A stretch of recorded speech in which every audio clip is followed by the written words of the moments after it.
Are self-taught developers more productive or less productive than traditional graduates? Now, you probably know that quite a good chunk of the software engineers out there haven't really graduated from traditional computer science specialties in different universities. Some have started as geeks at the age of 11, 12, 14, 15 and started messing up with computers and probably landed a job at an early age and then figured a way for themselves out there.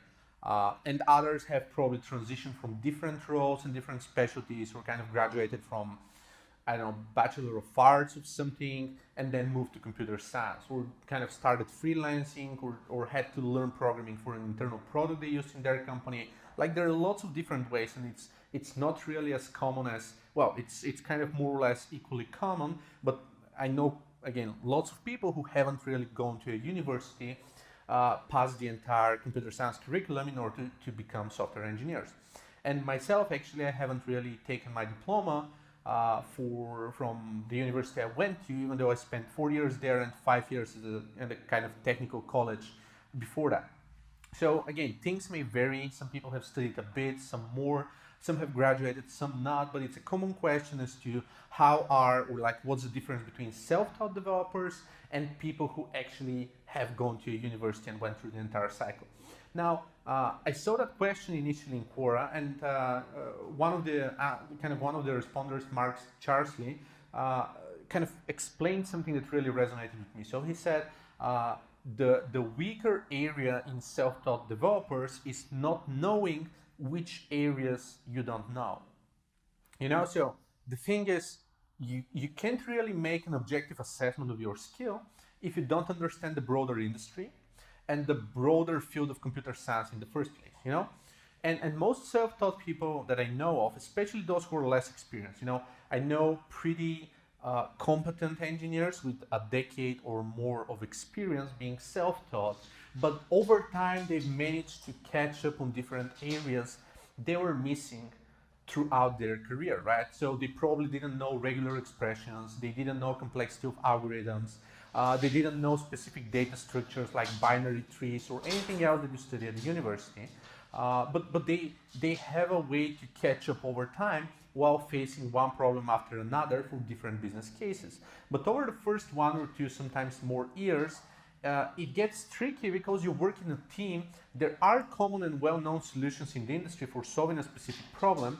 Your team probably knows all of that, but you're kind of the only one who doesn't really grasp those ideas themselves. Like if someone on your team says, well, use a regular expression with a W, which is kind of matching words and those symbols, and then you're going to fix it. Like if you haven't used regular expressions because you've done, say, database work or kind of embedded work or something else that doesn't use them, probably regular expressions aren't going to say a lot, and then you have to spend a lot of time, well, at least some time, trying to figure out what regular expressions are, how to use them, how to do pattern matching, do some tests, and then kind of implement in some efficient way. You probably don't know some of the regex calculators or testers online where you can validate all of that. You haven't kind of tested different sorts of standard scenarios, such as running a basic algorithm through a phone book and looking for phone numbers that you are extracting, or some stuff that lots of people actually study at school or the university, because again, it's a common problem and most people know. Or if someone says, well, that's a log of n complexity, so it's kind of an optimal one as compared to the other, which is log of n squared or something. If you don't know algorithm complexity, it gets trickier, and it may be a disadvantage at some places. And again, the trickier bit is mainly not knowing the areas that you don't know, which is making things a bit more complicated. But again, self-taught developers also have specific advantages. They tend to be more creative at times, simply because they haven't studied through the book. And sometimes if you get 10 people who have kind of graduated from the same university or a similar specialty, they may think alike. They may always try to pick the traditional approach, while self-taught developers, especially the young geeks, have the potential to be hackers more often than not. So sometimes it's a good thing. But yeah, bottom line, it's not about the skills. It's about the background, the traditional knowledge of computer science, and also the conceptual overview of kind of structuring an application. Because every application is revolving around a specific stack, like say a mobile application, you have an operating systems, which is say an Android or iOS, then you have specific frameworks running there, you have the hardware, you have to kind of comply with the RAM, with the CPU, with kind of the device itself. If you're running on Android, you need to consider for different flavors of Android, right? Different custom ROMs or not, or again, custom ROMs is a good explanation, different screen sizes, different memory consumption units, how to handle memory in the first place, and so on. Then the flexibility of the APIs, how can you connect to other third-party applications, probably connect to a software as a service through different APIs, and then kind of expand upon that initial framework, right? So again, there are other things that come into play, and the vast majority of those are actually taught during computer science classes. Now, that's not to say that university is mandatory or it's the best way forward. That's definitely not what I'm saying, but the concept of university is that it gives you the paradigms of the industry, it gives you the base knowledge, it gives you the mentality for logical thinking that theoretically should help you get a job and apply the same process throughout the job itself. And it's also worth noting something else. Self-taught developers can learn whatever's taught at the university, but a very small fraction is actually going through that hassle. Because like I said, most people, they start solving a problem, then keep expanding horizontally and trying to solve other problems, reading, testing, breaking, testing again, then ending up with a master product, trying to refactor it, start all over. It's a chaotic process.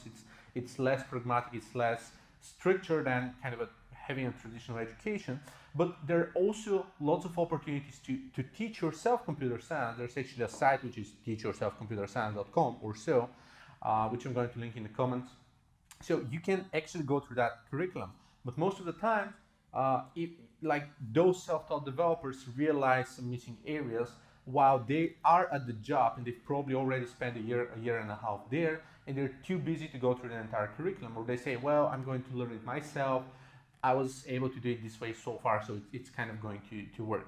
But again, the main problem is there are books, there are online courses, including from MIT and Stanford, who teach pretty much CS 101 and other technical courses that gives you the foundational knowledge. There are even courses on Udemy and stuff that goes through the basics of this. There are books about this, but most people simply don't go through them, and they try the trial and error style over the first kind of decade until they actually catch up with almost everything else there is out there.